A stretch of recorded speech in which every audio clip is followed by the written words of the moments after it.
अन्यथा शरणं नास्ति त्वमेव शरणं मम तस्मात् कारुण्य भावेन रक्ष पुरुषोत्तम रक्ष जगदीश्वर संकल्पित राम कल्याण उत्सवेन भगवान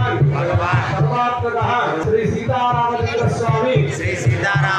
स्वामी देवता दिव्य शरण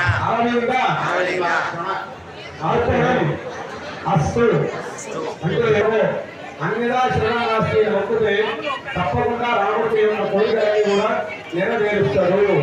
ఎట్లా అంటే 1 లక్ష రూపాయలు నీకోసమే నీకు ఆశ పెట్టుకొని వచ్చినా అంటే 1 లక్ష దాకా 50,000 ఇస్తారు. కానీ స్వామి గారు మీరు ఇవ్వకపోతే పలానా రమేష్ అడుగుతా అనుకుంటున్నా, రమేష్ లేకపోతే సురేష్ అడుగుదాం అనుకుంటున్నా అని అన్నారు అనుకోండి, ఆయన 1 లక్ష రూపాయలు కాదు 1000 రూపాయలు ఇవ్వడు అంతే కదా. కాబట్టి మరి అన్యదా శరణం నాస్తి, ఏ శరణం దిక్కు లేదయ్యా స్వామి త్వమేవ శరణమ్మ, నువ్వు మాత్రమే నాకు దిక్కు అని ఎప్పుడైతే పరమాత్మ వేడుకుంటామో. ఎందుకంటే లోకం మీద ఎంతో మంది కాలగర్భంలో కలిసిపోతుంటారు, కానీ పరమాత్మ అనేవాడు శాశ్వతమైన వాడు. అటువంటి వాడిని కూడా పదవి దిక్కు లేదని ఎప్పుడైతే మొక్కుతామో ఆయన మీ కోరికలను కూడా నెరవేరుస్తారు. ఈ కళ్యాణంలో ఓపికతో పాల్గొన్న మీ అందరికీ ఆ యొక్క రామచంద్ర స్వామి వారు ఆరోగ్య ఐశ్వర్యాలు సుఖ సంతోషాలు కలగజేయాలని ఆ రాముని ప్రార్థిస్తూ మీ అందరినీ ఆశీర్వదిస్తున్నాం.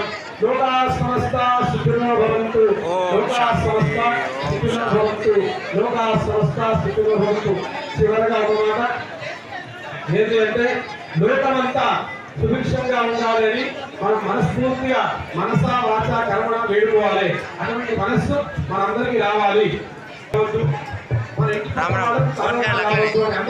లేదా అదే విధంగా లోకమంతా సుభిక్షంగా ఉండాలి. మనం అందరం కూడా లోకాన్ని నాతో పాటుగా నా పరివారం, నా బంధువులు కూడా ధనవంతులై నాకంటే ఉచితంగా ఉండాలని మనం కోరుకోవాలి. మనం కావాలంటే నాకు 10 కోట్లు కావాలని కోరుకోండి, కానీ వేరే వాళ్ళను అంతకంటే ఎక్కువ ఉండాలని కోరుకోండి. అనుకోవడం తప్పు లేదు. కానీ